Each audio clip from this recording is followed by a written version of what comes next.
रंदान वेणुधर सुदय पूरयन गोपवृन्दै बन्दारण्यं स्वपदरमणं प्राविशत गीतकीर्त्यम्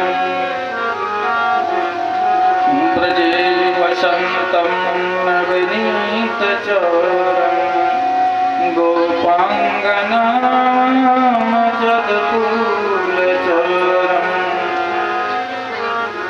अनेकजनमार्जितपापचोरम् चोराग्रगण्यं पुरुषं नमामि। वन्दे विदेहतनयापदपुण्डरीकम् कैशौर्यसौरभसभातयो विजेतुम्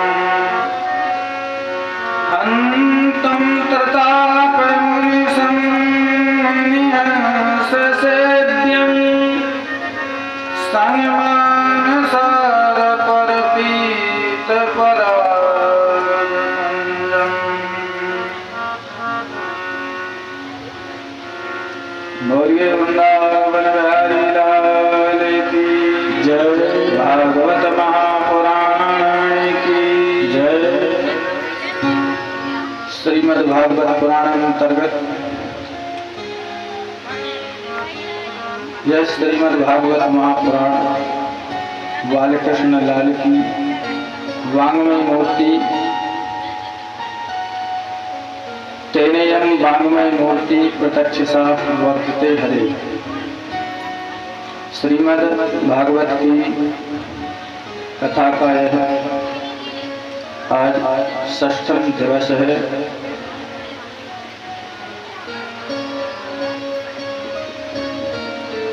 कथा में विराजमान सभी भक्त श्रोतृवृंद माता एवं बहनें एवं कथा में सहयोग कर रहे सभी विद्वान एवं संगीतकार पहले 2 बार भगवान नाम संकीर्तन। ठाकुर हमरे रमण बिहारी हम हैं रमण बिहारी के। रमण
कि देवराज इंद्र भी ब्रजमंडल का कुछ नहीं बिगाड़ सके।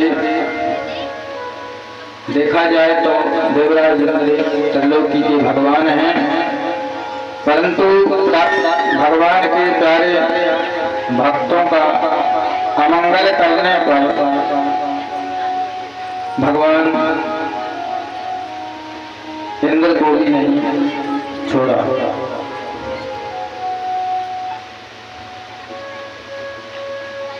सुखदेव जी कहते हैं, राजन, एक दिन एकादशी का व्रत किया नंद बाबा ने,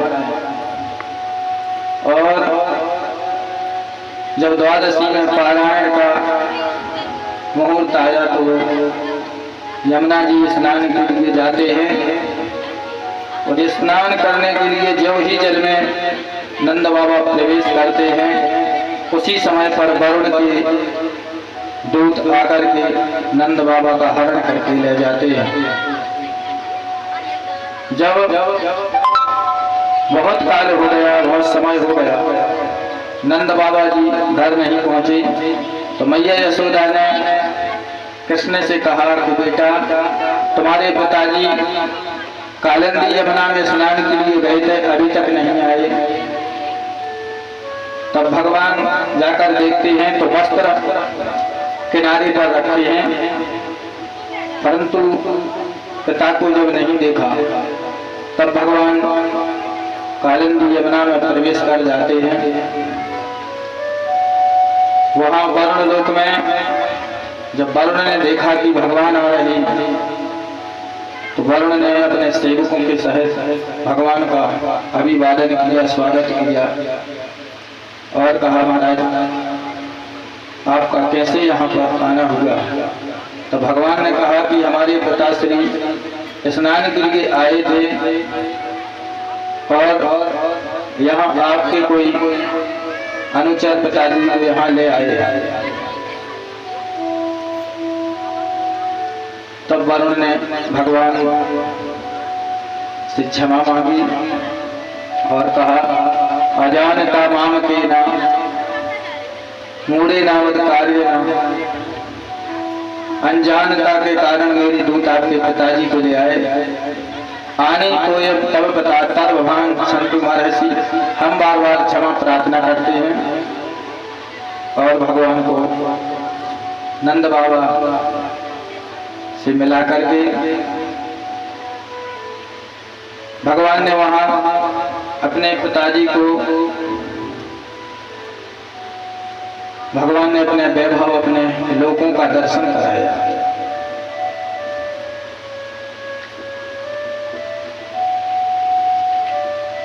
शरद पूर्णिमा की शरद का समय आया, शरदकालीन ऋतु शुरू होती है। उसी समय पर शरद पूर्णिमा के अवसर पर भगवान ने उस रात्रि को देखा। भगवान पिता रात्रि शरदोत फुल्ल मल्लिका वीक्षरन्तु मनश्चक्रे योग माया उपस्थिता। भगवान ने उस रात्रि में योग माया का आश्रय लिया और अपनी बांसुरी को बजाया।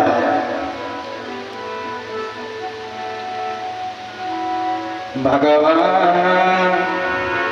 तरम। तो जब भगवान अपनी बांसुरी को बजाते हैं तो गोपिकाएं अपने अपने कार्यों में लगी थी। दोहन्त्यो भी ययु कश्चित, कोई गाय दोहन कर रही थी। दोहम हित्वा समुत्सुका, कोई गाय लगा करके घर पहुंची। लिम्पन्त्यो प्रमृजन्त्यो, कोई लीप रही है, कोई बच्चे को दूध पिला रही थी, कोई पति की सेवा कर रही थी।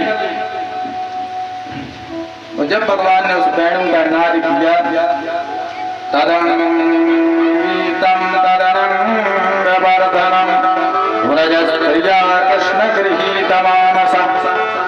जब भगवान ने वह बंसी का नाद किया तो गोपिकाएं अपने अपने कार्यों को छोड़ करके सब भागने लगे।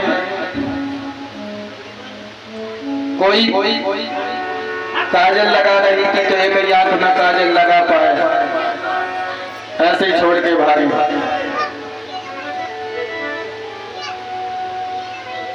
उस सुंदर रात्रि में गोपियां भगवान के पास पहुंची तो भगवान ने पूछा, स्वागतम वो महाभागा प्रियम किम करवाणि। आप लोग का स्वागत है, आप यहाँ क्यों आई हैं रात्रि के समय में? आपके पति, आपके ससुर सब क्या कहेंगे? आप अपना अपना घर छोड़ करके यहाँ भाग आएंगे। आपने यह चंद्रमा के द्वारा उस रंजित वन को देख लिया है, अब आप यहाँ से जाइए, क्योंकि आपके घर वाले जब आपको घर में नहीं पाएंगे तो वो नाराज होंगे। इसलिए आपको अपने घर वालों की बात माननी चाहिए, अपने पति की सेवा करनी चाहिए। जाइए यहाँ से। तब गोपियों ने कहा कि महाराज, आपने हमारे चित्त को ऐसा चुरा लिया है कि हम वहां जाकर के भी कुछ नहीं कर पाते। हमारा मन आपके पास में है, तो शरीर से हम वहां कैसे कार्य करेंगे? तो बहुत काल से, बहुत कई युगों से जब भगवान वामन पधारे थे, तब वहां राजा बलि के यहाँ वहां कई कन्याओं ने भगवान को पति रूप में पाने के लिए इच्छा की थी। तो भगवान के बहुत अवतारों में, कई प्रकरणों में गोपियां आज सब वही आकर के गोपियां बनी हैं। तो भगवान बोले, हम तुम्हारे साथ में रास रचाएंगे। तो रास के लिए जब ही सब तैयार होती हैं, उसी समय पर कामदेव का आगमन हो जाता है। तो भगवान ने पूछा कि आप कैसे, आपका परिचय? तो कामदेव ने कहा कि मैं काम हूं, जहां सुंदर स्त्री सुंदर पुरुष हो वहां पर तो मैं पहुंच ही जाता हूं। तो भगवान ने कहा, सुनो, तुमने विश्वामित्र को जीत लिया, तुमने कई लोगों को अपने तप से भ्रमित कर दिया, परंतु तुम हमको नहीं जीत पाओगे। बताओ कौन सा युद्ध करोगे? किले वाला कि बाहर वाला? घर के अंदर लड़ोगे कि बाहर? तो उसने कहा, दोनों हाथ बाहर ही हो जाए। तो यहाँ महाराज रास का प्रारंभ होने लगा। तो कहते हैं कि ब्रह्मा की 6 महीने की रात्रियां उस रास में आई थी, 6 महीने की रात हुई थी। और भगवान शिव जी भी रास में आए। तो भगवान शिव जी जब वहां रास में प्रवेश करने लगे तो गोपियों ने कहा कि यहाँ किसी पुरुष का प्रवेश नहीं है। तब प्रेम सरोवर में जब भगवान भोलेनाथ ने स्नान किया तो भोले बाबा भी सुंदर गोपी का स्वरूप धर के, आज भी वृंदावन में गोपेश्वर के नाम से भगवान विराजमान है। तो गोपेश्वर का स्वरूप धर के वह भगवान शिव जी वहां पर प्रवेश करते हैं।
ऐसा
तो भगवान ने यहाँ जो रास रचाया है उस रास का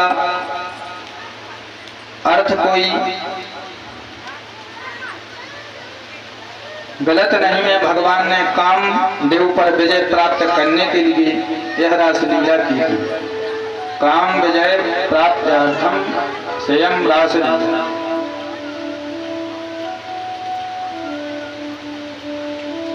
तो जितने आकाश में तारे हैं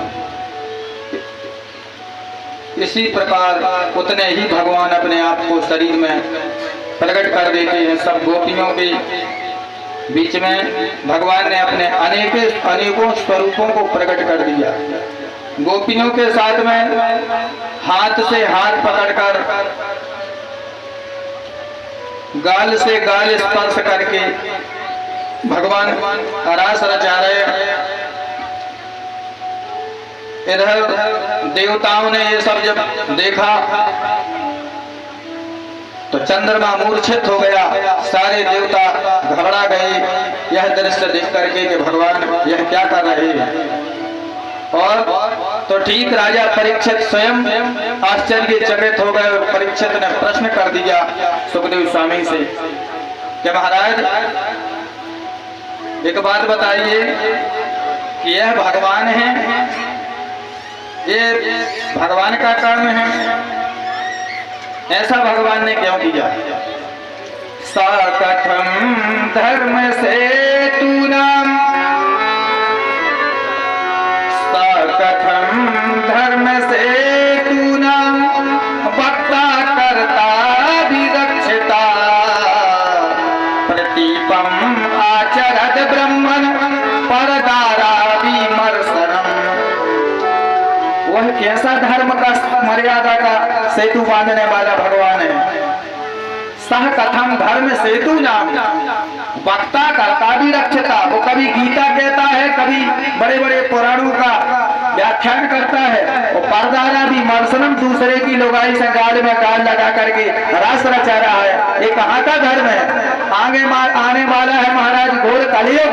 लोग तो वैसे ही मूर्ख होंगे और ये सब जरा स्वर सुनेंगे तो रस्सी के सांप बना के तैयार करेंगे। तो भगवान होकर के भगवान ये सब क्यों ऐसा कर रहे हैं? मैं पूछना चाहता हूँ। ऐसा जब प्रश्न किया तो सुखदेव स्वामी को लगा कि कहीं मैंने कोई गलत व्यक्ति के लिए रास लीला तो नहीं सुना दी। मगर जब इसने प्रश्न किया है तो इसको जवाब भी खरा देना होगा। तो सुखदेव जी कहते हैं, राजन धर्मा व्यतिक्रमो दृष्टा ईश्वराणाम जसाहे सम, तेजिए साम न दोषाया वहने सर्वभुजोयता। देखिए राजन, अगर हमें लग रहा है कि धर्म की आड़ में भगवान कुछ गलत कर रहे हैं तो भगवान को दोष इसलिए नहीं लगता क्योंकि ईश्वर सामर्थ्यवान है, हम असमर्थ हैं। भगवान की बराबरी हम नहीं कर सकते।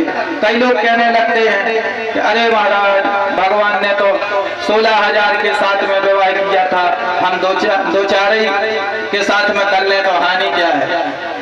तो बताओ भगवान की नकल हमको नहीं करना है। हम एक ही की तो सेवा नहीं कर पा रहे, दूसरी ओर आ जाए तो क्या कर पाएंगे। तो इसलिए राजा परीक्षित ने प्रश्न किया कि भगवान ने ऐसा क्यों किया और हम लोग कर ले तो हानि क्या। तो नहीं कर सकते, क्योंकि भगवान सामर्थ्यवान है। तेजी ये सामना दोषाया वहने सर्व भुजो यथा। अग्नि गंदगी को भी जला सकती है, जलाती है, और शुद्ध वस्त्रों को भी जलाती है, काष्ठा लकड़ी को भी जलाती है, क्योंकि अग्नि का काम है सर्प जलाना। तो जैसे अग्नि कभी दूषित नहीं होती है, इसी प्रकार ईश्वर में कभी कोई दोष नहीं होता है। और यथा रुद्र जब विषम शिव जी ने जहर पिया था, परीक्षित तुम 100 ग्राम जहर पी के बताओ, अगर 1.5 मिनट में राम नाम सत्य ना हो जाए तो बताना। तो जब भगवान की बराबरी हम कैसे कर सकते हैं, इसलिए हमें भगवान की बराबरी नहीं करना है और भगवान को दोष होता नहीं है। इस रहस्य प्रसंग में काम के पूरे प्रसाधन थे।